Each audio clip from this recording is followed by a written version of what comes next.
सामने हैं, आप लाइव हैं, तो आपको यहाँ पर एग्जैक्टली बता सकते हैं कि यहाँ पर ये मूवमेंट हो सकता है, यहाँ पे ये डालो। मुझे ये आता है कि पलाश दत्ता एक बड़ा कोऑर्डिनेटर है जिसको हमने अपने पिक्चर्स कोरियर किए थे। तो मैंने पूछा, जैसे अभी मैंने रिसेंटली इंट्रोडक्शन के लिए अभी डाला है, नया ऑफिस में है मेरा यहाँ पर थर्ड डे जो था वो मेरा एक एक्सीडेंट हुआ और इत्तेफाक से उस एक्सीडेंट में बाइक रूम था, उस रूम में 8 लोग सोते थे और 9th पर्सन मैं, यानी 9वां नंबर मेरा था। पहले से फ्रस्ट्रेटेड था कि मेरा एड हुआ, उसके बाद पैर टूट गया, फिर बहुत दिन से स्ट्रगल कर ही रहा था और इत्तेफाक ऐसा हुआ कि वहाँ पर फैमिली ने अलाउ नहीं किया था कि भाई मैं एक्टिंग में जाऊँ। अच्छा। लेकिन फिर एक चीज़ कहते हैं कि अगर इन शॉर्ट मैं ईमेल एड्रेस शेयर करने की कोशिश करता हूँ, जबकि प्रोफाइल जो है प्रोफाइल। जानिए बॉलीवुड और फिल्म इंडस्ट्री से रिलेटेड हर एक बात, रोल, कैमरा, एक्शन। हाय दोस्तों, स्वागत है आप सबका द स्ट्रगलर यूट्यूब चैनल पर और मैं आप सबके फेवरेट सेगमेंट रूबरू में आज फिर से आया हूं एक और कास्टिंग डायरेक्टर के साथ। जी हाँ, मैं आज हूं बॉलीवुड के one of the best casting director Shahid sir के साथ। सर, आपका सबसे पहले तो मैं स्वागत करना चाहूंगा हमारे यूट्यूब चैनल द स्ट्रगलर पर। शुक्रिया। और मैं भी आपका मतलब तहे दिल से धन्यवाद करना चाहूंगा कि आपने मुझे अपना समय दिया सबसे पहले। नहीं, मुझे अच्छा लगता है भावेश, क्योंकि आपका जो चैनल है द स्ट्रगलर करके yes. तो मुझे एक चीज़ ये अच्छी लगती है कि आप उसमें बहुत सारी चीज़ें एक्टर्स के जो भी आने वाले एक्टर्स हैं उनको आप बताने की कोशिश करते हैं कि किस तरह से एक्टर्स को मेहनत करनी चाहिए और जो बहुत बेसिक है। तो अच्छा लगा कि आप आए और आपसे इस वक्त बातचीत हो रही है। तो सर चलिए हम लोग बस इस रूबरू को और आगे बढ़ाते हैं। उससे पहले मैं वैसे बता ही दूं कि सर आपको ऑलमोस्ट सभी लोग जानते हैं जी, मतलब मेरी जितनी भी व्यूअर्स हैं ये ऑलमोस्ट सब जानते हैं साहिद सर को। बट मैं ये चाहता हूं कि अगर आप अपनी तरफ से अगर इनको कोई छोटा सा परिचय देना चाहें अपने बारे में, आप मतलब कहाँ से आपकी स्टडी हुई, आप अपने पेरेंट्स के बारे में, जो इन लोग को नहीं पता है बेसिकली। जी देखिए, क्या है कि ये बात है 2006 की एक्चुअली, और मुझे एक्टिंग का तो बहुत शौक था, लेकिन फैमिली ने अलाउ नहीं किया था कि भाई मैं एक्टिंग में जाऊँ। अच्छा। लेकिन फिर एक चीज़ कहते हैं कि अगर आपको शौक है और अगर आपकी फैमिली सपोर्ट करती है तो वो आपके लिए सबसे बड़ा अचीवमेंट होता है। तो मैं दिल्ली का रहने वाला हूँ, पढ़ाई लिखाई मैंने अपनी अलीगढ़ मुस्लिम यूनिवर्सिटी से की है और 2006 में मैं एक्चुअली जब मैं अलीगढ़ में था तो मैं कैनेडी हॉल है जहाँ पे मैं ड्रामेटिक्स में इन्वॉल्व था, तब से मुझे शौक था एक्टिंग करने का। वैसे एक्टिंग का तो शौक जब मैं 5th क्लास में था तब भी था। अच्छा, मतलब स्टार्टिंग से एक्टिंग का ही मुझे शौक था। और फिर जब मैं AMU में रहा तो वहाँ मैंने बहुत सारे प्लेस किए। उसके बाद मेरे एक तो दोस्त थे जो बॉम्बे आ गए थे। ये बात कर रहा हूँ मैं आपसे 97-98 में। जो मेरे फ्रेंड्स थे वो लोग पहले बॉम्बे आ गए थे। मैं 2006 में यहाँ पर आया तो सबसे बड़ी प्रॉब्लम ये थी कि मुझे रहना कहाँ है, क्योंकि ये चीज़ मैं इसलिए भी कहना चाहूँगा कि जो भी आने वाले एक्टर्स हैं उनके लिए ये चीज़ें बहुत ज़रूरी हैं कि उनको प्लान करना बहुत इम्पॉर्टेंट है कि अगर हम बॉम्बे जा रहे हैं तो हम कहाँ रहेंगे, कैसे सर्वाइव करेंगे, कितने पैसे होने चाहिए, किससे मिलना चाहिए, या R&D पहले करना ज़रूरी है। लेकिन उस वक्त शायद मैंने ये चीज़ नहीं की। वो जोश होता है मेरे ख्याल से। वो जोश देखिए बहुत ज़रूरी है, क्योंकि अगर जोश नहीं होगा तो फिर आप होश खो देंगे और फिर अच्छा काम नहीं कर पाएंगे। तो मैं 96 में ये सब चीज़ें हुई, उसके बाद दिल्ली पहुंचा और 2006 में मैं बॉम्बे आया। मेरे एक दोस्त थे जो कि बैंड्रा में रहते थे और चौल में रहते थे वो। अच्छा। तो कोई और ऑप्शन तो था नहीं, तो मैंने उनको बोला कि भाई मैं ऐसा ऐसा आना चाह रहा हूँ। और मेरे जो दोस्त पहले जो ड्रामेटिक्स में थे वो बॉम्बे आ चुके थे, तो मुझे ये कॉन्फिडेंस था कि यार मैं अगर बॉम्बे पहुंचूंगा तो वहाँ से मुझे हेल्प और सपोर्ट मिल जाएगी। तो मैं यहाँ पर आके बैंड्रा की जो चौल थी बैंड्रा ईस्ट में वहाँ पे मैं रुका और उसके बाद मैंने कोशिश करी एक्टिंग के लिए। तो थिएटर में कर चुका था, लेकिन मुझे ये चीज़ नहीं पता था कि मुझे किससे कहाँ मिलना है जाके एक्टिंग के लिए, क्योंकि उस वक्त जो था वो सिर्फ फ़ोटोज़ चलते थे और ईमेल आईडी या व्हाट्सएप कुछ था नहीं। तो ये एक बड़ी प्रॉब्लम तो थी, लेकिन जो लोग करने वाले थे जिनमें जोश था वो लोग कोशिश तो करते ही। तो मैंने अपने दोस्त को बोला, मैंने कहा मैं आ गया हूँ यहाँ पर, और एक रूम था, उस रूम में 8 लोग सोते थे और 9th पर्सन मैं, यानी 9वां नंबर मेरा था, 9वां नंबर। तो मैं उसमें सोता था। बाथरूम जाने के लिए मुझे बाहर लाइन में लगना पड़ता था, तो वो एक अलग माहौल था, लेकिन मैं वो भी एंजॉय कर रहा था क्योंकि मुझे खुशी इस बात की थी कि मैं बॉम्बे आ गया हूँ और मुझे कुछ ना कुछ काम ज़रूर मिलेगा। इत्तेफाक से जिस दोस्त के भरोसे में मैं आया था तो वो शूटिंग पे बिजी थे, तो एक दिन उन्होंने कहा कि शाहिद एक काम करो, तुम आ जाओ और एक बैकपैक टांगना और आ जाओ, शूट हम लोगों का चल रहा है। मैंने कहा ठीक है। जब मैं वहाँ पे पहुँचा तो उन्होंने सोचा कि चलो शायद आए हैं, दोस्त हैं मेरे, तो उनको मैं खाली ना बिठा के कुछ काम दे दूँ। तो वहाँ पर मैंने एज अ जूनियर आर्टिस्ट काम किया। तो ये सब कौन सी फिल्म में अगर आप बताना चाहें? ये एक फिल्म थी, नहीं बताऊंगा तो अच्छा है लेकिन तो मैंने उसमें 6-7 दिन मैंने उसमें काम किया और डेली मुझे 500 रुपये मिलते थे। शायद जूनियर आर्टिस्ट का जो एसोसिएशन के थे उनको 650 रुपये मिलते थे, मुझे 500 मिलते थे, लेकिन मेरे लिए वो 500 रुपये 5000 के बराबर थे, क्योंकि मुझे बहुत खुशी थी इस बात की कि एक्टर्स के साथ में हूँ, पीछे खड़ा हूँ, इधर दौड़ रहा हूँ, उधर दौड़ रहा हूँ, जो एक काम होता था उस वक्त। वो करने के बाद फिर मैंने कहा वो शूट उनका कंप्लीट हो गया, 7 दिन की रिक्वायरमेंट थी जो मैंने किया। उसके बाद फिर हमारा उनसे कांटेक्ट ख़त्म हो गया क्योंकि उनका शूट कहीं बाहर था। अब मैं सोचा कि मैं कैसे करूं, क्योंकि मैंने फिर 2-3 दोस्तों को बोला, दोस्त क्या जिनके यहाँ मैं रहता था उनको एक्टिंग से कोई लेना देना था नहीं। तो मैंने अपने उन दोस्त से पूछा, मैंने कहा कुछ नंबर्स बताओ। तो उनके साथ में एक साहब थे जो बहुत सीनियर एक्टर थे उस वक्त, और उनके एड में बहुत बड़ा नाम था, और वो नसीरुद्दीन शाह भाई के साथ में काम करते थे, यानी कि नसीर भाई के साथ एक मोटले ग्रुप है उनका थिएटर का, उसमें काम करते थे। तो मैंने सागर आर्ट्स में काफ़ी जाके पिक्चर्स दिए, क्योंकि पहले क्या होता था फोटोज होते थे, उन फोटोज़ के पीछे आप नाम नंबर अपना लिख दीजिए और जाके प्रोडक्शन हाउसेस में दे दीजिए, क्योंकि कास्टिंग डायरेक्टर भी उस वक्त नहीं होते थे कि आप जाके उन लोगों से मिल सकें।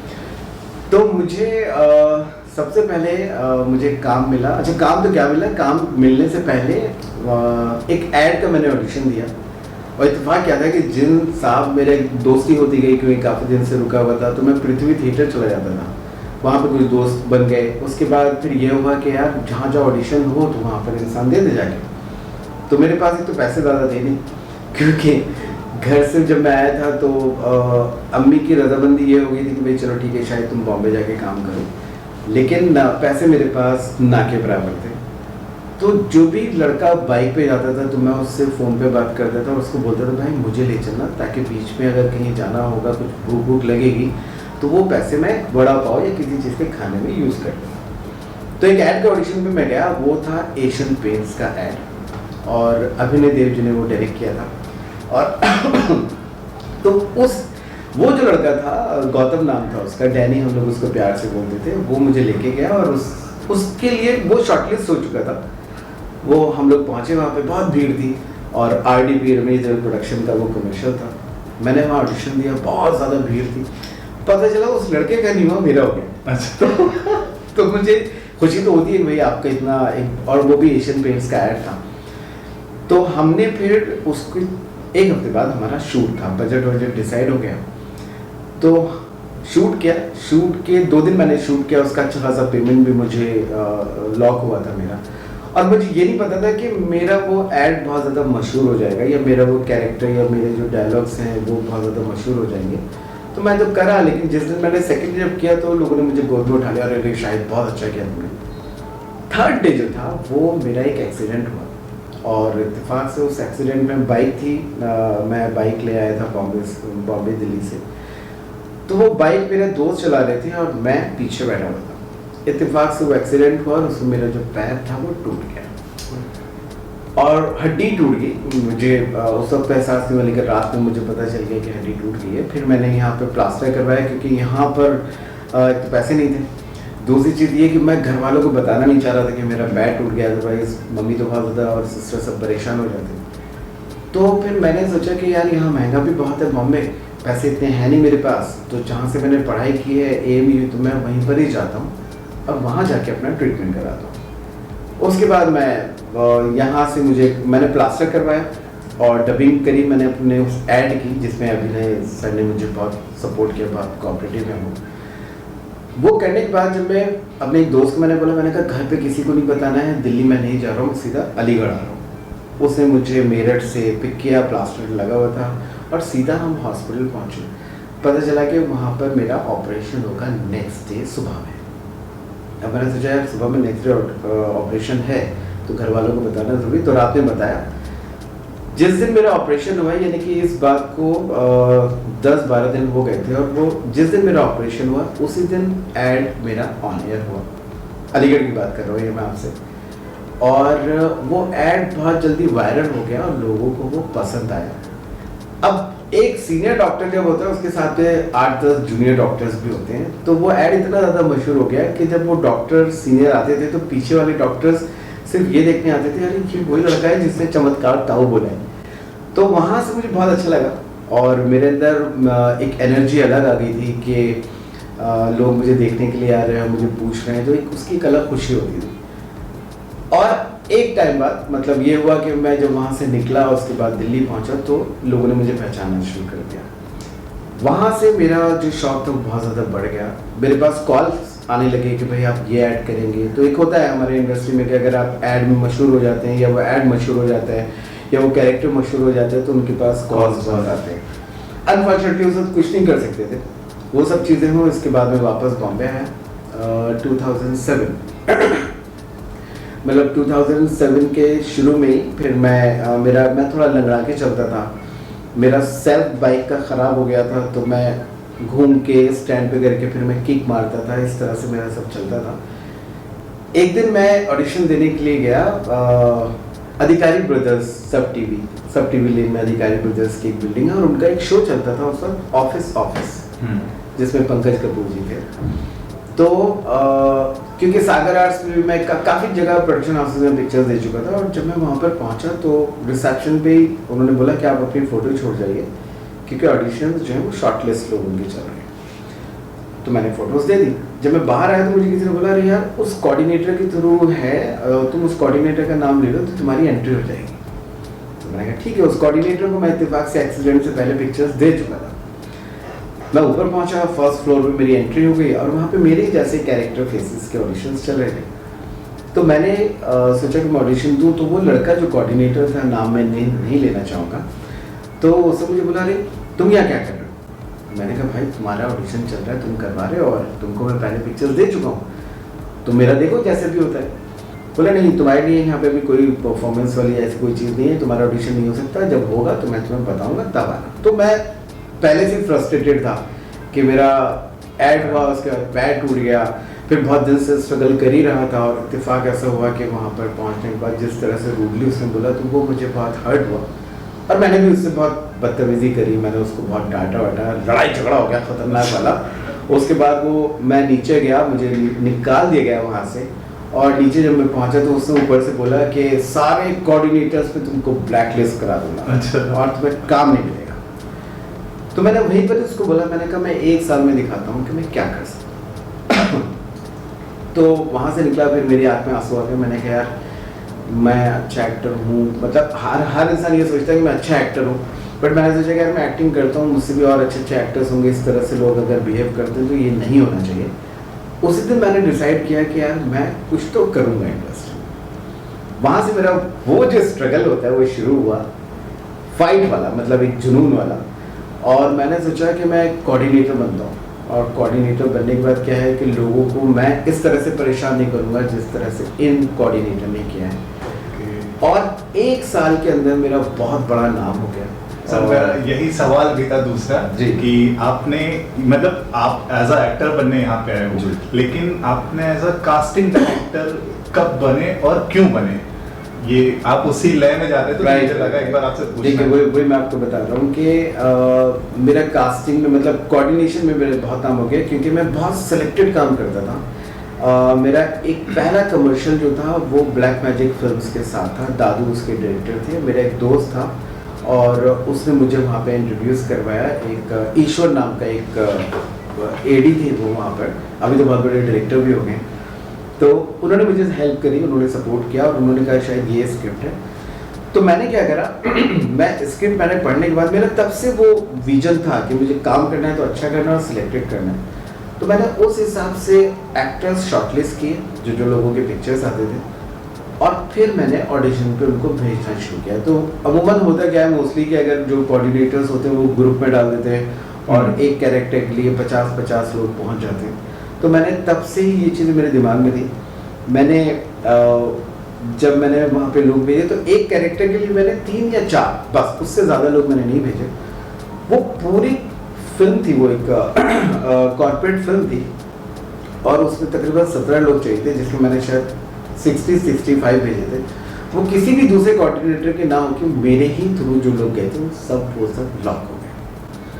तब से मेरा कॉन्फिडेंस बढ़ा। वहाँ से मुझे 1 लाख से ऊपर कुछ पेमेंट मिला। मैंने एक डिजी कैम आता था, उसमें डीवीडी लगा के आप रिकॉर्ड कर सकते थे, और वो लिया मैंने, और एक मैंने लैपटॉप लिया, और वहाँ से फिर मैंने कोऑर्डिनेशन और एक अलग लेवल पे लेके गया, जिसमें मैंने शायद उस ड्यूरेशन में 2008 और 9 में मैंने शायद 400 के आसपास कमर्शियल मैंने उस वक्त कर लिए।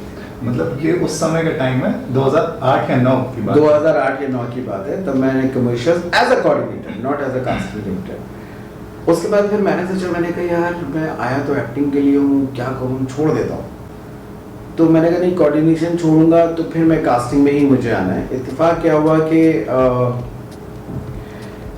पैसे धीरे धीरे खत्म हो गए क्योंकि मैंने कोऑर्डिनेशन छोड़ दिया।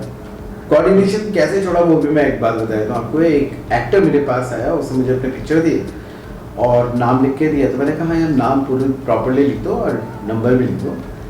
तो मैंने जब फोटो लिया, पीछे नाम देखा तो उस पर लिखा हुआ था पलाश दत्ता। तो मुझे ये याद था कि जब मैं शुरू में मतलब 2006 में जब मैं आया था तो मुझे ये याद था कि पलाश दत्ता एक बड़ा कोऑर्डिनेटर है जिसको हमने अपने पिक्चर्स कोरियर किए थे। तो मैंने पूछा उस लड़के से, मैंने कहा ये पलाश दत्ता एक कोऑर्डिनेटर है? तो बोला भाई वो मैं ही हूँ। तो मैंने कहा अच्छा तुम क्यों आए? बोला नहीं तुम शायद बहुत अच्छा काम कर रहे हो, तुमने 1 साल में बहुत अच्छा अपना नाम कर लिया, इसलिए कुछ कभी कभी मैं भी एक्टिंग कर लेता हूँ, कहीं पे कुछ होता है तो मुझे बताना। तब से वो एक दोस्ती भी हो गई उससे और मुझे भी अच्छा लगा, और तब से मैंने डिसाइड किया कि नहीं यार मुझे अभी कोऑर्डिनेशन नहीं करना है, अब मुझे दूसरे लेवल पे पहुंचना है। मैंने कोऑर्डिनेशन छोड़ा, जो भी पैसे थे वो सब खत्म हो गए 3-4 महीने के अंदर। अब मुझे कास्टिंग करनी थी, कास्टिंग डायरेक्टर बनना था। तो एक दिन क्या हुआ कि मेरे पास सारे पैसे ख़त्म हो गए, बाइक में पेट्रोल ख़त्म हो गया, खाने पीने के लिए पैसे ख़त्म हो चुके थे, घर पे कुछ भी खाने के लिए नहीं था। और बॉम्बे एक ऐसा शहर है कि जहाँ पर आपको अपना ख्याल खुद रखना पड़ता है। आप ये एक्सपेक्ट करें कि दूसरा आपको हेल्प करे या सपोर्ट करे, ये नामुमकिन है। ये बॉम्बे क्या हर शहर में, बट बॉम्बे में तो बहुत ज़्यादा स्ट्रेट फॉरवर्ड लोग रहते हैं और अपने काम से मतलब रखते हैं। तो मैं पहला दिन मेरा गुजरा पानी पे। तो जो मेरा रूम पार्टनर था वो गया हुआ था स्विट्जरलैंड, वो बॉक्सर था, जियाउद्दीन खतीब उनका नाम था, और घर पे खाने में कुछ था नहीं। तो मैंने पहला दिन पानी पी के गुजारा किया। नमाज की पाबंदी थी क्योंकि मैं अल्लाह ताला को बहुत मानता हूँ, सबको मानना भी चाहिए गॉड को, और अम्मी की जो भी चीज़ें थी, दुआएं थी, वो मैं पढ़ता रहता था। फर्स्ट डे निकला मेरा बिना मतलब सिर्फ पानी पी के, बिना खाना पिए। सेकेंड डे दोपहर में मेरी एनर्जी बहुत ज़्यादा कम हो गई और मुझे अलग अलग ख्यालात आने लगे। इसलिए कहते हैं कि आप ज़्यादा अकेले मत रहिए, क्योंकि अकेले जब होते हैं आपका माइंड घूमता है। मैंने असर की नमाज़ पढ़ी और नमाज़ पढ़ने के बाद मैंने जब मैंने दुआ मांगनी शुरू करी तो मैं रो पड़ा दरअसल। मैं ऊपर, जब आप अकेले होते हैं तो ऊपर वाले से ही सब ये सारे गिले शिकवे होते हैं, ऊपर वाले से ही सब बात करते हैं, तूने ऐसा किया, मैं ये कर रहा हूँ, सारी चीज़ें चलती रहीं। उसके बाद मैंने बोला कि भाई जो भी है मैं बॉम्बे छोड़ के नहीं जाऊँगा। ये करके मैंने दुआ मांगी, लेट गया और मेरी एनर्जी बहुत कम हो चुकी थी। उस वक्त चलते थे रिलायंस के फ़ोन, कर लो दुनिया मट्टी में, तो वो फ़ोन था और उस दिन मेरी वैलिडिटी भी फ़ोन की ख़त्म हो रही थी। 8:30-9 बजे मेरे पास एक फ़ोन आया, 7:30 बजे के आसपास, कि शाहिद कहाँ पर हो? मैंने कहा मैं तो घर पर हूँ। बोले यार आज उधर आ रहा हूँ, खाना साथ में खाते हैं, फूड ईटिंग। तो मैंने कहा यार वो पैसे, बोले यार ऐसी बात मत करो, हम लोग मतलब मैं लेने के लिए आता हूँ, बिल्डिंग के नीचे मिलो। मैंने कहा ठीक। अच्छा, वो भी शख्स ऐसे थे कि जैसे सपोज आपसे मेरी दोस्ती, आपने मुझे किसी दूसरे से इंट्रोड्यूस करवाया, आप बिजी हो गए, उनसे मेरी दोस्ती अच्छी हो गई। तो इस तरह से वो साथ थे। उनका नाम था लकी थे मेरे लिए भी। और उस वक्त स्पेशली जब कोई ऐसे मौके पे जब आप भूखे प्यासे हो और कोई आपको इस तरह से बोले तो आपके अंदर एक एनर्जी आ जाती है। खैर वो आके मुझे एक फूड इन, हमारा एक लोखंडवाला में एक रेस्टोरेंट वहाँ पे लेके गए और वहाँ पर उन्होंने बहुत सारी चीज़ें मंगाई खाने के लिए। बिरयानी थी, कौरमा था और रोटियाँ बहुत सारी थी, बहुत सारा सब कुछ उन्होंने मंगाया। अब मुझे ये लगा, मैंने कहा यार इस बंदे को ये लग जाएगा कि मैं भूखा हूँ। तो मुझे ये नहीं दिखा रहा कि मैं भूखा हूँ, तो मैंने पहले 2 गिलास पानी पिया। पानी पीने के बाद फिर मैंने आराम से रोटी तोड़ के मैंने खाना शुरू किया। तो मैं जहाँ 9-10 रोटी खा सकता था, वहाँ पे मैंने 3 रोटी खाई। 3 रोटी खाने के बाद मैंने पानी पिया। उसने फिर वो कुछ स्वीट डिश, गुलाब जामुन और ये सब मंगाया, वो भी मैंने थोड़ा थोड़ा खाया। और बाहर जब हम निकले खाना खाने के बाद, तो गाड़ी में बैठते हो तो उसने मुझसे पूछा शायद सब ठीक तो है ना। तो शायद मुझको ये डाउट हो गया होगा कि मैं बहुत चुपचाप हूँ या मेरे अंदर एनर्जी कम है। मैंने कहा है सब ठीक। उसने मुझे बिल्डिंग के नीचे छोड़ा, तब बज रहा था लगभग 10:30 पौने 11। तो हमारी उस जगह की जो जहाँ मैं रहता था वहाँ की मार्केट बहुत जल्दी 10 बजे ही बंद हो जाती है, शायद 9:30 हो जाती होगी। तो मैं वहाँ से उतरा। उतरने के बाद जैसे ही बिल्डिंग के अंदर गया, वो गाड़ी आगे लेके गया होगा, उसने मुझे फ़ोन किया। बोला शायद कहाँ? मैंने कहा बिल्डिंग के नीचे हूँ, लिफ्ट पकड़ने के लिए जा रहा हूँ। बोले मैं आ रहा हूँ और आके मैं तुमसे कुछ बात करूँगा, मुंह मत खोलना वरना तुम्हारी मेरी दोस्ती खत्म हो जाएगी। तो मुझे बड़ा एहसास हुआ। मैंने कहा रोटियाँ तो मैंने कम खाई थी, उसको क्या बुरा लग गया? ऐसा भी कुछ नहीं है। खैर वो आया, गाड़ी से उतरा और वो मुझे गले मिलते ना, हाथ मिला के जो गले मिलते हैं, गले मिला और हाथ में उसके नोट थे। तो मैंने उसको बोला, मैंने कहा बोले बात मत करना, बाद में बात करूंगा। गाड़ी में बैठा, जब तक मुझे टेल लाइट नजर आती गई मैं देखते गया। जब गाड़ी मुड़ गई फिर मैंने उल्टी बोली तो उसमें 5,000। तो वो 5,000 मैं जिंदगी में कभी नहीं भूल सकता, क्योंकि वो मोमेंट ऐसा होता है जो लाइफ में आप जब कभी और ऐसी जगह पर हो कि आप लड़खड़ा जाए, कोई आपको सपोर्ट करे, वो भी बॉम्बे जैसे शहर में। और ऐसा भी नहीं था कि मेरा वो बहुत प्यारा और बहुत पुराना दोस्त है, ऐसा भी नहीं था, बट वो एक एंजल था, समझ लें आप। मैं ऊपर गया, ऊपर जाने के बाद मैंने नमाज़ पढ़ी। 12 बजे से पहले मैंने फटाफट मम्मी को फ़ोन किया। उसके बाद 12 बजे के बाद वो पहले तो इनकमिंग और आउटगोइंग के पैसे लगते थे, तो वो रिचार्ज हो गया ख़त्म। तो मैंने सोचा कि सुबह में मैं रिचार्ज करा दूंगा, क्योंकि पैसा तो 5,000 रुपये। 10 मिनट में मेरे पास मैसेज आया कि your mobile has been recharge with the amount of ₹550 blah blah, और मतलब 500 रुपये का उसने रिचार्ज कराया होगा। और मेरे पास एक फ़ोन आया सेम उसी लकी बंदे का, और उससे मुझे बहुत बुरा लगा। साले दोस्त ही समझते हो, ये है वो है, और कल एक काम करो, कल रात में आना, खाना साथ में खाना, मुझे तुमसे बात करनी है। तो वो मोबाइल का भी रिचार्ज उसने कराया। दूसरे दिन खैर मैंने बाइक में पेट्रोल पड़वाया, क्योंकि बाइक सूख चुकी थी। कुछ घर पे खाना ला के रखा, सामान राशन जो था। फिर मैं रात में उसके यहाँ गया, तो उसने मुझसे कुछ बात नहीं करी, फैमिली थी उसकी, हम लोग ने खाना वाना खाया। रात को 11:30-12 बज गया, चाय वाय पी। उसने मुझे बोला कि शायद तुम यहाँ पर क्यों आए? मैंने कहा यार मैं एक्टिंग के लिए आया था। बोले एक्टिंग में तो पोर्टफोलियो बनता है ना कुछ? मैंने कहा हाँ। बोले कितने का बनता है? मैंने कहा शायद महंगा बनता है। तो बोले अच्छा। वो अंदर गया, अंदर जाने के बाद उसने मुझे 50,000 रुपये ला के दिए और मुझे बोला जिस चीज़ के लिए आए हो तुम वो काम करो, जब तुम्हारे पास हो तब देना, नहीं हो मत देना, जिंदगी में कभी मांगूंगा नहीं। इतनी बड़ी बात। तो मैं तो शॉक था। तो मैंने सोचा कि यार ये, मैंने उसको मना करने की कोशिश की, उससे नहीं माना। उसमें से मैंने 15,000 रुपये निकाले, क्योंकि 5,000 वो दे चुका था। मैंने कहा भाई 15,000 में मैं पोर्टफोलियो बना लूँगा, सब मेरा हो जाएगा, और इससे ज़्यादा मुझे नहीं चाहिए। खैर उसने, मैंने बहुत रिक्वेस्ट करी तो उसने वो लिए, और वो 15,000 और 5,000 में जो देके गया था, वहाँ से मेरा स्ट्रगल शुरू हुआ। एक्टिंग का कोऑर्डिनेशन तो खत्म कर दिया। अच्छा, वो खत्म करने के बाद फिर एक्टिंग। ओके। तो वहाँ से चीज़ें मेरी शुरू हुई। मैंने पोर्टफोलियो बनाया, फिर मुझे सागर आर्ट्स का एक शो मिला, हेलो डॉलिवर्स का मैजिक बैग, वो मैंने किया। और वो करने के बाद फिर जब मैं कर रहा था तो फिर मैंने कहा यार पैर में मेरे दर्द शुरू हुआ वापस से, और वापस मुझे अलीगढ़ जाना पड़ा दिखाने के लिए, ट्रीटमेंट के लिए। वहाँ से मैं लौट कर आया। फिर मैंने कहा मैं अभी एक्टिंग नहीं, अभी मैं कास्टिंग पे फोकस करता हूँ, क्योंकि मुझे याद था कि जब मैं सब टीवी में गया था ऑडिशन देने के लिए, और मुझे उस वक्त तो उस लड़के ने मुझे बहुत बुरा भला कहा था। देन मैंने पहली फिल्म करी थी Action Replayy as a casting actor. लेकिन उससे पहले अधिकारी ब्रदर्स, देखिए ये मैं बोलता हूँ कि आपके अंदर अगर जुनून है और अगर आप अपने काम से लॉयल हैं, तो ऊपर वाला सब चीज़ें देखता है और वो आपको फिर उसी तरह से हेल्प करता है, उसी तरह से ट्रीट करता है, उसी तरह से आपको चीज़ें देता है। जिस जगह से मुझे निकाला गया था वो था अधिकारी ब्रदर्स की बिल्डिंग थी, और वो कोऑर्डिनेटर था। मैं उसी अधिकारी ब्रदर्स सब टीवी का हेड हुआ कास्टिंग का। ओके। और उनकी 3 फिल्म्स थी जिसमें मुझे उन्होंने स्पेशली लिया, और उन 3 फिल्म्स की पहली फिल्म की कास्टिंग शुरू हुई। अनफॉर्चुनेटली वो प्रोजेक्ट नहीं हो पाया, लेकिन फिर मुझे कॉल आया विपुल शाह जी के यहाँ से, जिनके साथ मैंने पहली फिल्म करी थी एक्शन रिप्ले, अक्षय कुमार से। अक्षय कुमार, ऐश्वर्या राय, और उसमें आदित्य रॉय कपूर लॉन्च हुए थे। हाँ। तो वो मेरी पहली फिल्म थी। और फिर होता है कि जब आप पहली फिल्म करते हैं और अच्छे बड़े लोगों के साथ में करते हैं तो आपको फिर लोग कॉल्स भी करते हैं। वहाँ से फिर मुझे कॉल आया आशुतोष गवारीकर जी के यहाँ से, जिस फिल्म का नाम था खेलेंगे हम जी जान से, अभिषेक बच्चन, दीपिका पादुकोण।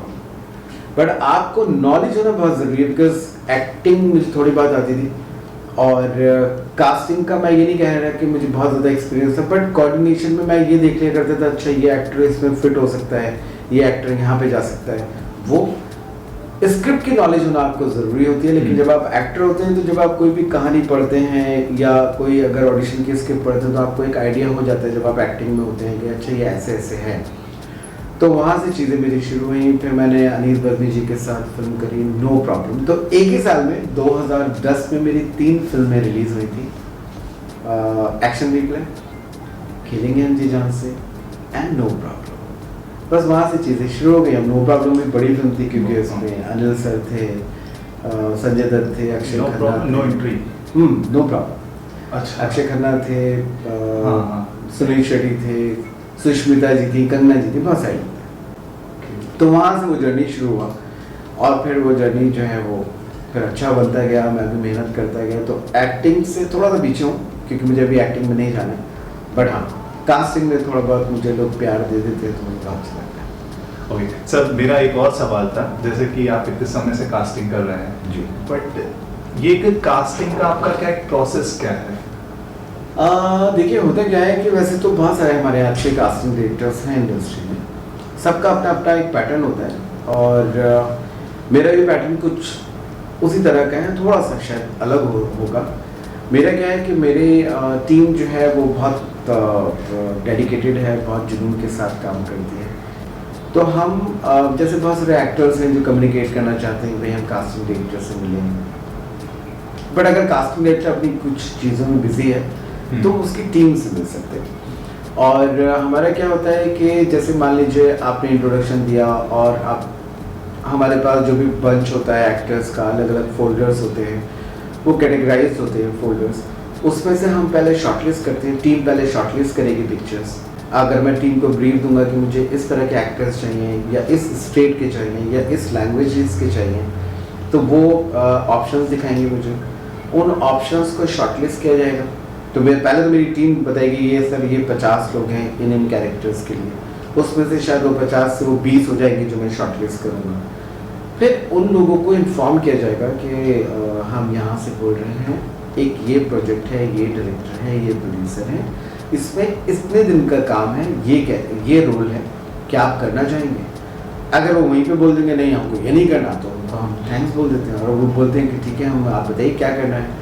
तो फिर हमारी टीम जो है उनको ऑडिशन की लाइन्स भेजेगी। ठीक है, ऑनलाइन ऑडिशंस? नहीं, नॉट ऑनलाइन। अच्छा, ये डायरेक्टली आपका ऑफिस में आना होता है, ऑडिशन की लाइन भेजेगी और आपको कैरेक्टराइजेशन शेयर किया जाएगा, और कैरेक्टराइजेशन आपको बताया जाएगा फ़ोन पे भी कि ये इस तरह का कैरेक्टर है, और आपको वो लाइन्स भी शेयर की जाएगी ऑडिशन की, और कैरेक्टराइजेशन आपको मेल कर दिया जाएगा या व्हाट्सएप कर दिया जाएगा। उसके बाद आपका एक टाइम स्लॉट दिया जाएगा, may be next couple of days में आपका एक ऑडिशन रहेगा, तो आपको इन्फॉर्म किया जाएगा कि भाई 2 बजे आपको आना है, 2:30 बजे किसी दूसरे का टाइम होगा।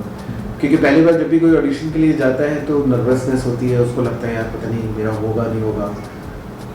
कैमरा जब सामने होता है तो बहुत लोगों की एनर्जी कम हो जाती है, बहुत सारे लोग घबरा जाते हैं, और फिर जब भी आप कभी नए लोगों से मिलते हैं तो आपकी बॉडी लैंग्वेज एक लिमिटेड होती है, तो वो लिमिटेशन जो है वो ख़त्म करने के लिए एक टीम उनसे कम्युनिकेट करेगी। मान लीजिए आप ऑडिशन पे आते हैं तो मेरी टीम आपके साथ चाय देगी, पानी देगी, थोड़ा सा डिस्कस करेगी, फिर आपके साथ रिहर्सल करेगी। ओके राइट, हाँ, आपकी लाइंस को ड्राई रन करेगी। आपके लाइंस बोलने के बाद जब आपको लगेगा नहीं हम रेडी, फिर वो आपको ऑडिशन करेंगे। ऑडिशन पे भी क्योंकि अगर हमने आपको शॉर्टलिस्ट करके बुलाया है तो इसका मतलब you are very close to the character what we are looking at. तो अगर शॉर्टलिस्ट करके बुलाया तो इसलिए वो आपको टाइम देगी। मान लीजिए आप पहले ऑडिशन पे फंबल कर गए, दूसरा हमको अच्छा नहीं लगा, तीसरे में आपने कहा नहीं यार अच्छा है, मैं और अच्छा कर सकता हूँ, तो वो हाफ एन आवर जो है वो पूरा डेडिकेटेड उस एक्टर के लिए दिया जाता है ताकि वो उस कंफर्ट जोन में आके अपना बेस्ट परफॉर्मेंस दे सके। तो ये प्रोसेस रहता है हमारे ऑडिशंस का। काफी लंबा है मतलब कि हाँ, क्योंकि कोई भी एक्टर हो उसको उसका हेजिटेशन दूर करना और उसको एक कंफर्ट जोन देना बहुत ज़रूरी है। और पहले से जब आप सीन समझा देंगे, 2 दिन पहले लाइंस पहुंच जाएंगी तो वो अपनी तरफ से प्रिपेयर कर कर आएगा। अगर उसने at the time of rehearsal मेरी टीम को बोला तो मेरी टीम फिर उसको एग्जैक्टली ब्रीफ बताएगी, नहीं ये ऐसे नहीं, ये ऐसे करना है, ताकि वो भी उनको पता चले। तो सर मेरा इसी से एक मिलता जुलता सवाल था कि ये तो जैसा अभी आपने पूरा बताया ये ऑनलाइन का, ऑफलाइन का था, लोग ऑफिस आके जो ऑडिशन दे रहे हैं, बट बहुत सारे बच्चे आपको ऑनलाइन भी अपना ऑडिशन शेयर करते होंगे, तो उसका क्या एक सही प्रोसेस क्या होता है? क्योंकि बहुत सारे बच्चे मेरे ख्याल से बार बार अपनी प्रोफाइल भेजते होंगे आपको। जी जी जी, काफ़ी लोग अपने, मैं एक चीज़ ये कहना चाहूँगा कि बहुत सारे कास्टिंग डायरेक्टर्स हैं जो अच्छा काम कर रहे हैं और मेहनत कर रहे हैं, तो बहुत एक्टर्स ऐसे हैं जो चाहते हैं कि यार हम उन कास्टिंग डायरेक्टर्स के साथ में जुड़े, उनको अपनी प्रोफाइल भेजें। तो अगर उन्होंने प्रोफाइल मान लीजिए किसी एक्टर ने भेज दिया, तो मेरे पास भी ऐसा होता है कि एक एक्टर कम से कम 10 बार अपनी प्रोफाइल भेजता रहता है। तो कोशिश ये करिए कि आपने एक बार भेज दिया, अगर आपका कम्युनिकेशन हो जाता है टीम से तो आपको वो रिवर्ट करेंगे। अगर मान लीजिए आपका रिवर्ट नहीं आया या उनके पास कभी कभी बल्क में आते हैं मेल्स, तो वो टाइम लगता है, लेकिन आपको रिवर्ट ज़रूर करेंगे। और अगर रिवर्ट नहीं आ पाता है बाई चांस, तो फिर आप वापस से पिक्चर्स भेज दीजिए और कोशिश कीजिए कि उनकी टीम से कम्युनिकेट करके एक आप इंट्रोडक्शन जाके दे दें, ताकि आपका प्रोफाइल और आपके बारे में जो भी सब चीज़ें हैं उनको पता हो।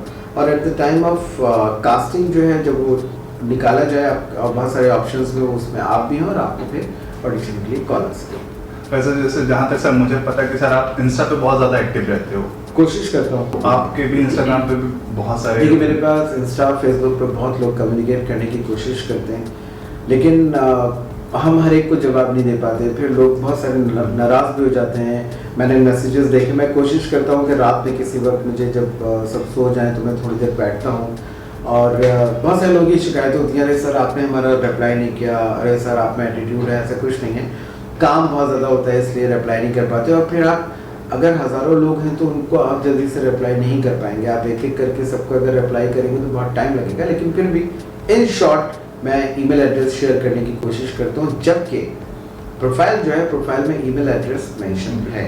बहुत सारे लोगों के पास कास्टिंग टीम का नंबर भी है, और कोशिश कीजिए कि कास्टिंग टीम के नंबर पे, क्योंकि वो लोग भी बिजी रहते हैं, ऑडिशन से बिजी होंगे या इंट्रोडक्शन में बिजी होंगे या स्क्रिप्ट पढ़ने में होंगे, शॉर्ट लिस्टिंग में होंगे, तो अगर वो आपको रिप्लाई नहीं कर पा रहे हैं तो आप माइंड मत कीजिए, आप मैसेज ड्रॉप कीजिए। आप टच में ज़रूर रहिए, चाहे वो कास्टिंग डायरेक्टर होगा, अगर आप जानते हो आप उनसे टच में रहिए, लेकिन आप कोशिश कीजिए कि टीम से टच में रहें, ताकि at the time of casting आप उनके दिमाग में रहें और फिर आपको किसी तरह से बुलाया जा सके। एक और इसी से मिलता जुलता सवाल था कि जैसा कि आप बताएं अभी टच में रहिए, तो अगर जो बच्चे देख रहे हैं, जो एक्टर्स देख रहे हैं, अगर इनको अपनी प्रोफाइल आपको शेयर करनी, जो मुंबई में नहीं है, क्योंकि जो मुंबई में है वो आके आपको वॉक इन ऑडिशन दे सकता है, Right. जो अदर स्टेट्स में रहते हैं, अगर उनको अपनी प्रोफाइल आप तक शेयर करनी हो, तो अगर आप अपना नंबर या मेल आईडी का वो मैं आपको बता देता हूँ। देखिए होता क्या है कि बहुत सारे अलग अलग शहरों से लोग हैं जो चाहते हैं कि हम कास्टिंग डायरेक्टर्स के टच में रहें, तो पिक्चर्स तो ऑब्वियसली आप भेजेंगे। जैसे अभी मैंने रिसेंटली इंट्रोडक्शन के लिए अभी डाला है, नया ऑफिस में है मेरा यहाँ पर, तो बहुत सारे लोगों ने भोपाल से, दिल्ली से, शायद राजस्थान से भी कुछ लोग हैं, उन्होंने पूछा कि सर हम कैसे अप्रोच करें। तो देखिए अगर आप पिक्चर भेजते हैं तो पिक्चर मैं जो फैक्ट है वो मैं आपको बता रहा हूँ, ताकि आप उसी हिसाब से सोचें। होता यह है कि जब आप मान लीजिए दूसरे शहर में हैं, और अभी आपने जैसे डिस्कस किया कि हम अगर ऑनलाइन ऑडिशन भेज सकें, मैं ये चाहूँगा कि ऑनलाइन ऑडिशन एक अच्छी चीज़ है, लेकिन अगर आप लाइव ऑडिशन देते हैं तो आपके लिए ज़्यादा अच्छा होता है। इसलिए ज़्यादा अच्छा होता है कि मान लीजिए आप किसी दूसरे शहर में, राजस्थान में, और अगर आपको शॉर्टलिस्ट किया गया है तो आपको मेरी टीम लाइन्स कैरेक्टराइजेशन भेजेगी, जो मैंने आपको प्रोसेस बताया। आप ऑडिशन पे तो आ नहीं सकते, तो अगर आप वहाँ पर अपना परफॉर्मेंस रिकॉर्ड करके भेजते हैं, आपने रिकॉर्ड करके भेजा, मेरी टीम ने देखा, मैंने देखा, मुझे लगा कि नहीं यार मुझे इसमें ये कमी लगती है, उससे पहले मेरे देखने से पहले टीम आपको बता देगी, तो वो आपको दोबारा कम्युनिकेट करेगी कि हमको ये नहीं, हमको ये चाहिए। आपने सेकेंड ऑडिशन री ऑडिशन करके भेजा, उसके बाद फिर वो आपको कम्युनिकेट करेंगे कि नहीं हमको ये चीज़ आपने करी बट अभी भी यहाँ पर ये मिसिंग है। फिर आप थर्ड टाइम ऑडिशन भेजेंगे। तो वो जो प्रोसेस होता है वो लंबा होता है, उसमें 3 मैक्सिमम 4 बार आपका हम टेस्ट मंगा सकते हैं सेम ऑडिशन सेम स्क्रिप्ट पे, बट वो हम बार बार नहीं कर सकते। अगर आप सामने हैं, आप लाइव हैं, तो आपको यहाँ पर एग्जैक्टली बता सकते हैं कि यहाँ पर ये मूवमेंट हो सकता है, यहाँ पे ये डायलॉग ऐसे बोल सकते हैं, तो वो ज़्यादा कन्वीनियंट होता है। लेकिन ऑब्वियसली जो लोग नहीं आ पाते हैं तो उनके लिए ये दिक्कत होती है। लेकिन अगर आप ऑनलाइन ऑडिशन दे रहे हैं और अगर लगता है कि नहीं आप शॉर्टलिस्ट हो जाएंगे, अगर लगेगा हमें कि नहीं आप you are very close to the character, हम आपको कास्ट करेंगे, तो फिर हम आपको ऑडिशन के लिए यहाँ पर बुलाएंगे, ठीक है। या फिर हमारी टीम में से कोई अगर आपके शहर पहुँचा तो वहाँ पर वो आपका ऑडिशन होगा, उसके बाद फिर कास्टिंग कंप्लीट होगी। ओके, ठीक है सर। एक और सवाल था, जैसे कि अगर आप जो भी बच्चे सेलेक्ट होते हैं, जो भी एक्टर सेलेक्ट होते हैं, उनका क्या एक कोई ट्रेनिंग दी जाती है कास्टिंग की तरफ से, या क्या प्रोसेस है उसका? देखिए होता क्या है कि हर एक्टर अच्छा ही करना चाहता है और हर कास्टिंग डायरेक्टर भी अच्छा करना चाहता है। वो भी चाहेगा कि यार बड़ी अच्छी फिल्म्स मिलें, अच्छे डायरेक्टर्स और प्रोड्यूसर्स के साथ काम किया जाए, अच्छे एक्टर्स के साथ किया जाए। सेम जो जुनून है वो एक्टर्स में भी होता है कि उनको अच्छा रोल मिले, बट वो अच्छा रोल तब मिलता है जब आप उन लोगों की नज़रों में आएंगे, कास्टिंग डायरेक्टर्स की या डायरेक्टर की नज़रों में आएंगे। वो नज़रों में पहुंचने के लिए वो आपकी एक रीच है कि आप किस तरह से पहुंच पाते हैं।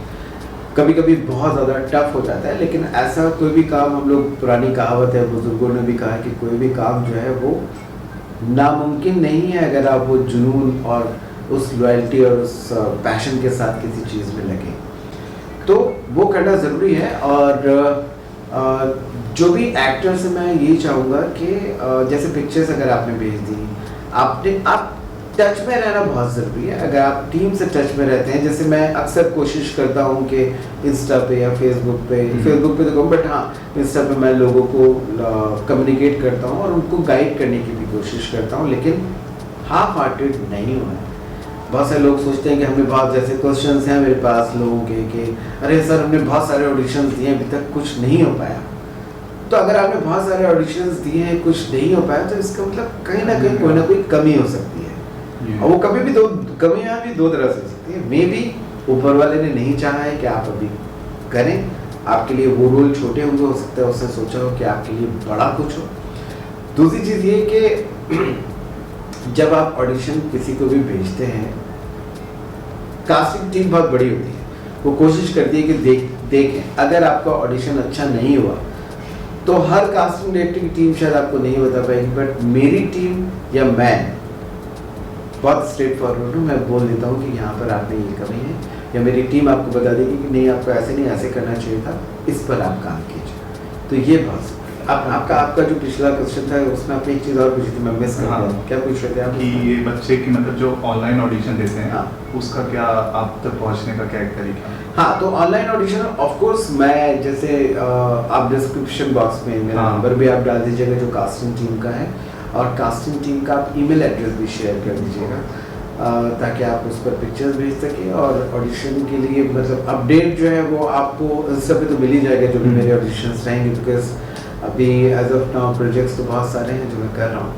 और मैं कोशिश करूँगा कि ज़्यादा से ज़्यादा लोगों को कास्ट किया जाए। मेरा कुछ ऐसा माइंड फ्रेम नहीं रहता है कि नहीं मेरा वो दोस्त है या मेरा वो मिलने वाला है तो मैं उसको कास्ट करूँ।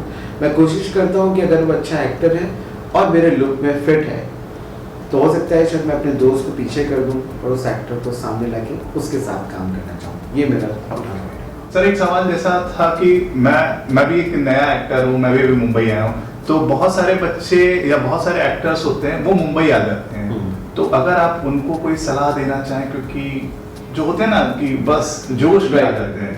देखिए मैं जब भी कभी किसी एक्टर से अगर बात करता हूँ और मैं अगर उनको समझाने की कोशिश करता हूँ, वो ये है कि कोई भी एक्टर चाहे वो बॉम्बे में हो, चाहे वो दिल्ली में हो चाहे इंडिया के किसी भी कोने में हो। मेरे पास बहुत सारे एक्टर्स ऐसे हैं जो LA से हैं, लंदन से हैं, बट किसी भी जगह पर जब आप ऑडिशन के लिए जाए या अपने आप को एक्टर आपको प्रूव करना है और आपको अपना होम टाउन छोड़ के उस दूसरे शहर में जाना है, तो आप पहले पूरी तरह से प्रिपरेशन कीजिए। ऐसा नहीं है कि आपने सामान लिया और एकदम से चल दिए, नहीं नहीं नहीं, वो मत कीजिए, क्योंकि उसमें आपका टाइम का बहुत वेस्ट होगा, उसमें आपके पैसों का भी बहुत ज़्यादा वेस्टेज होगा। आप पहले प्लान कीजिए कि जिस भी शहर में, मान लीजिए बॉम्बे में अगर आपको आना है, तो आप पहले ये देखिए कि आपको कहाँ रहना है। सबसे इम्पोर्टेंट आपका एकोमोडेशन है। दूसरी चीज़ ये है कि आप बॉम्बे अगर जा रहे हैं तो आपको मिलना किससे है। ऑब्वियसली आपको अगर ऑडिशन देने हैं तो आपको कास्टिंग डायरेक्टर से मिलना होगा।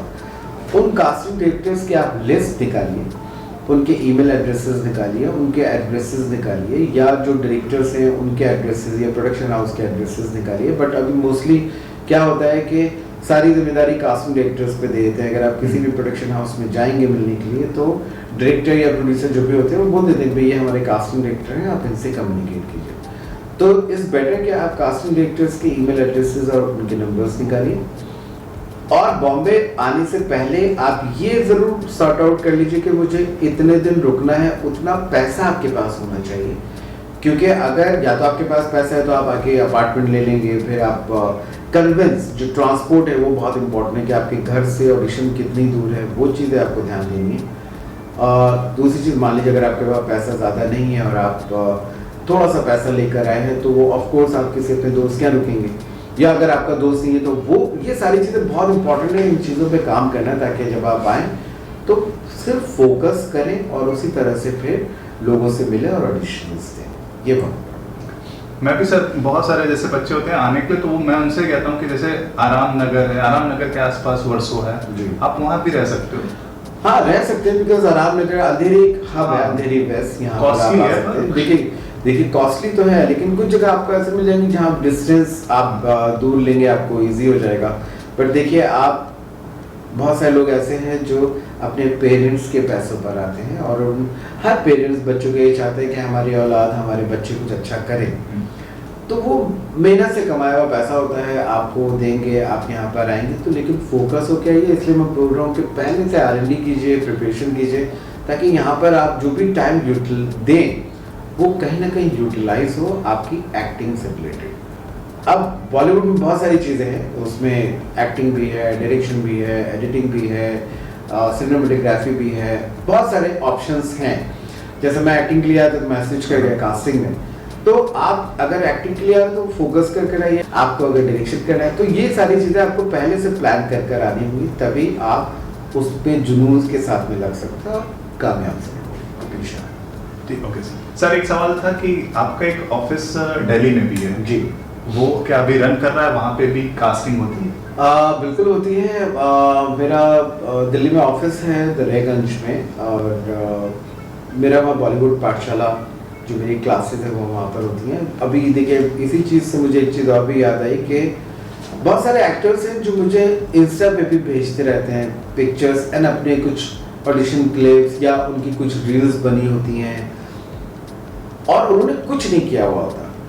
तो आपको बेसिक नॉलेज एक्टिंग की होनी बहुत ज़रूरी है। मैं ये नहीं कह रहा कि आप क्लासेस ज्वाइन कीजिए, आप क्लासेस भी ज्वाइन कर सकते हैं, आप थिएटर भी ज्वाइन कर सकते हैं, लेकिन कहीं ना कहीं अपने आप को आपको बेसिक चीज़ें पता होना ज़रूरी है कि हमको एक्टिंग में ये चीज़ आनी चाहिए। बहुत लोगों की एक्सपेक्टेशन होती है और वो अच्छी बात है, एक्सपेक्ट करना भी अच्छी बात है, बट वो एक्सपेक्टेशन जो है वो आपकी तभी परफेक्ट होती है जब आप उस पर काम करते हैं।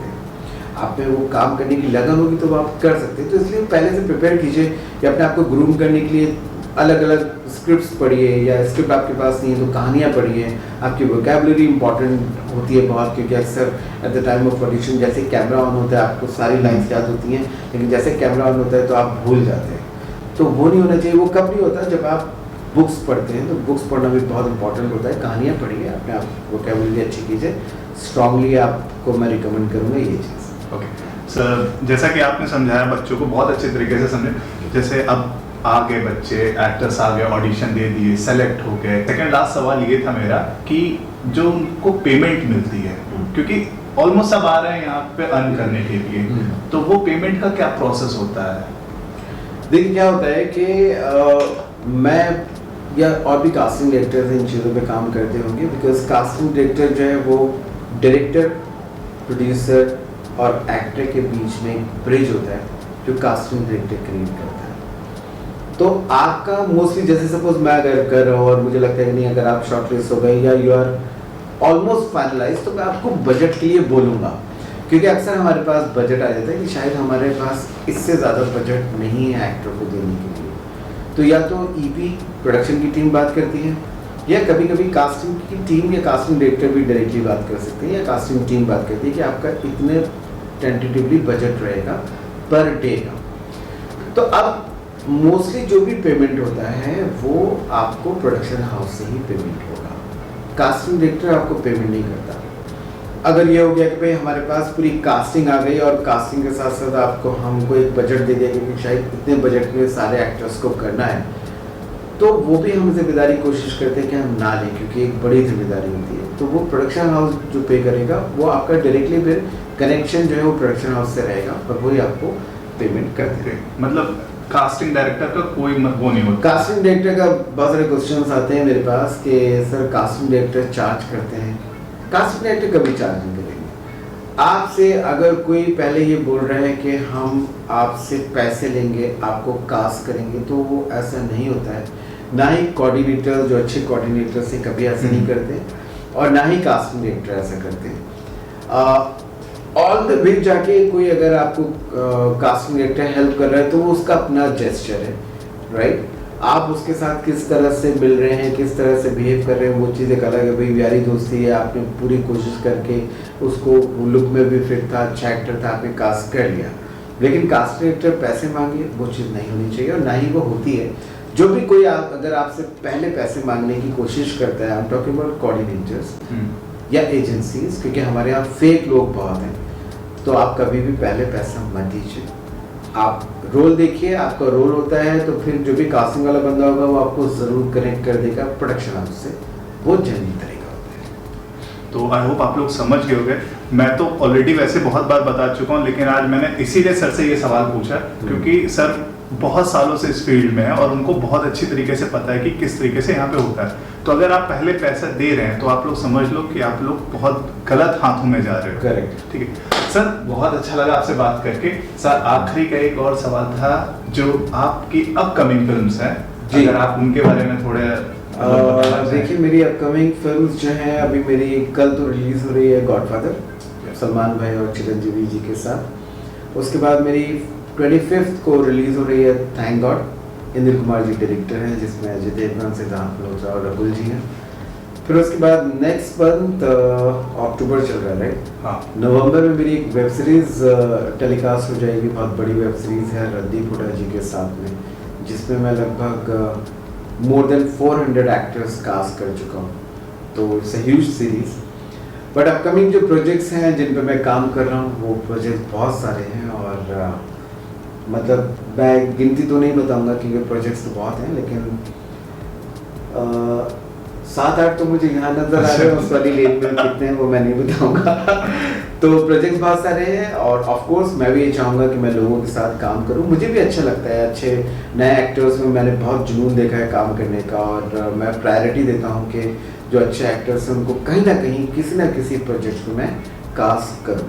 और मुझे खुद बहुत खुशी होती है इस बात की, क्योंकि अगर आप कोई नया एक्टर है उसको अगर चांस देते हैं या उसके कैलिबर को देख के जब वो काम करता है तो, और अगर वो काम अच्छा करता है और डायरेक्टर सामने से फ़ोन करके बोलता है शायद इज़ अ गुड एक्टर या she is a brilliant actress, तो हमको खुशी होती है कि यार हमने जस्टिफाई किया। तो वैसे तो सर आप नहीं बताओगे, वैसे मैं बता दे रहा हूँ कि 10 फिल्म तो ऑलमोस्ट पाइपलाइन में है। मैं आपका ज़्यादा ही होगी बट ऑलमोस्ट 10 to 20 है, बट हम पाइपलाइन में बहुत सारी फिल्में हैं। और अगर आपको सर के पास आके ऑडिशन देना है तो आप लोग कल से आ सकते हैं, 5 अक्टूबर से हमारा इंट्रोडक्शन स्टार्ट है। और देखिए बहुत सारे लोग ऐसे होते हैं भविष्य के, हर इंसान जब आप किसी से मिलते हैं और आपको लगता है नहीं यार ये बहुत हंसमुख है और अच्छी नेचर का है, तो आपकी उम्मीदें बढ़ जाती हैं। मेरा भी ये मानना है कि मैं सबको कास्ट करूँ, बहुत दिल से चाहता हूँ मैं कास्ट करना, बट हमारी भी लिमिटेशन होती हैं। लोग सोचते हैं कि यार आपने हमें उसमें कास्ट नहीं किया, वो प्रोजेक्ट आपने किया उसमें तो बहुत सारे रोल थे, तो कहीं ना कहीं हो सकता है आप फिट नहीं होंगे, इसलिए आपको वो रोल नहीं मिला होगा। बट आपको हार नहीं माननी चाहिए, आपको वो जुनून रखना चाहिए, ऊपर वाले पे भरोसा रखना चाहिए और अपने ऊपर भी भरोसा रखना बहुत ज़रूरी है कि आप अच्छा करेंगे तो एक ना एक दिन ऊपर वाला आपको ऐसी चीज़ देता है जहाँ पर आप अपने आप को प्रूव करते हैं और लोगों को बता सकते हैं कि मैं कितना अच्छा एक्टर हूँ। और ये बहुत ज़रूरी है और हमारे यहाँ बहुत टैलेंटेड एक्टर्स हैं और आने वाले दिनों में तो बहुत अच्छे अच्छे एक्टर्स हैं जो मुझे लगता है कि वो अपना नाम बहुत बड़े लेवल पे लेके जाएंगे। सर आई होप आपको भी अच्छा लगा होगा और इन दर्शकों को भी अच्छा लगा होगा आपसे बात करके, और मैं बस थैंक यू कहना चाहूँगा आपको कि आपने अपना समय दिया। नहीं शुक्रिया बहुत बहुत भावेश। मैं उम्मीद करता हूँ कि आपका ये चैनल है द स्ट्रगलर करके वो बहुत आगे तक जाए और बहुत सारी चीज़ें आप में एक जेन्युइन चीज़ ये है कि आप बहुत बेसिक चीज़ें जो होती हैं जो एक एक्टर को चाहिए होती हैं वो आप कोशिश करते हैं कि उनको वो इन्फॉर्मेशन मिले, ये बहुत ज़रूरी है। और जो भी कुछ क्वेरीज होती हैं, मान लीजिए मैं आज आपके साथ बैठा हूँ इन लोगों से बात कर रहा हूँ, तो अगर जो जो क्वेश्चंस हैं मैं चाहूँगा कि लोग अपने क्वेश्चंस भेजें ताकि कुछ भी उसका जवाब जो भी लगता है वो जस्टिफाई करके मैं वो जवाब देने की कोशिश करूँगा ताकि वो भी आपकी प्रॉब्लम सॉल्व हो। तो आपकी प्रॉब्लम्स को सॉल्व करने के लिए आज मैं इनके साथ हूँ, ये मेरे साथ हैं। होप कि आपकी जो भी छोटी छोटी प्रॉब्लम्स हैं वो सब खत्म हो जाए और बड़ी प्रॉब्लम तो आए ना। हाँ, यही मैं बस लास्ट को एंड करते करते यही कहना चाह रहा था सर, अगर आप अपनी तरफ से कुछ भी बताना चाहें जो बच गया हो या फिर आप चाह रहे हो कि कुछ और अच्छा ऐसा बता दें। मैं देखो मैं आप लोगों से यही कहना चाहता हूँ कि काम बहुत है, एक्टर्स भी बहुत हैं, कंपटीशन भी बहुत है, ठीक है। एक एक्टर के लिए हमारे पास 20-20, 25-25 ऑप्शंस आ जाते हैं, लेकिन हम प्रायोरिटीज को देते हैं जिनमें वो जुनून नज़र आता है। वो जुनून कैसे नज़र आता है? उनकी परफॉर्मेंस में नज़र आता है, उनके काम में वो नज़र आता है। तो आप अपने उस जुनून को बरकरार रखिए। आप ये सोचें कि मुझे ये करना ही है। अगर आपने ये सोच लिया कि मुझे ये करना है और उसका एक टाइम डिसाइड कर ले कि मुझे इस डेट तक या इस मंथ तक ये काम कर लेना है, तो आपका वो डेडिकेशन रहेगा, आपको वो जुनून रहेगा, आपको वो पैशन रहेगा। तो जिसके अंदर भी वो पैशन, जुनून और वो लगन, जोश होती है ना, तो वो कभी हार नहीं मानता और वो चीज़ें करके रहता है। तो मैं चाहता हूँ कि जो भी ये सुन रहे हैं वो एक्टिंग पे जो भी फोकस कर रहे हैं या जिस भी फील्ड में वो फोकस कर रहे हैं उस जुनून के साथ काम करें। वो पागलपन नजर आना चाहिए, नहीं यार मुझे कर लेना है, तो आप लोग जरूर कर लेंगे इंशाल्लाह। सर बहुत बहुत धन्यवाद सर, आपने अपना कीमती समय दिया। Thank you very much. और अगर आप लोग का कोई भी सवाल है तो आप लोग कमेंट सेक्शन में जरूर करिएगा। मैं अगर दोबारा सर से जरूर मिलूंगा तो उस बात पे भी डिस्कस करेंगे। डन, पक्का। तो thank you very much. Thank you. दोस्तों, हज़ारों कास्टिंग डायरेक्टर के अलग अलग सोशल मीडिया पेज हैं, जैसे फेसबुक, इंस्टाग्राम, यूट्यूब, और वो जब कोई भी रिक्वायरमेंट पोस्ट करते हैं तो इसी पेज पे पोस्ट करते हैं। और एक एक्टर होने के नाते मैं आपकी इस प्रॉब्लम को बहुत अच्छे से समझ सकता हूँ, क्योंकि हज़ारों कास्टिंग डायरेक्टर को फॉलो करो, डायरेक्टर को फॉलो करो, कोऑर्डिनेटर को फॉलो करो, ये एक बहुत बड़ी चुनौती है। और उस चुनौती का सिर्फ एक हल है, द स्ट्रगलर टैलेंट हब, जहाँ पे इन सभी कास्टिंग डायरेक्टर की रिक्वायरमेंट आपको एक सिंगल प्लेटफॉर्म पे मिलेगी। डिस्क्रिप्शन में लिंक दे रहा हूँ, तुरंत जाके सब्सक्राइब करिएगा।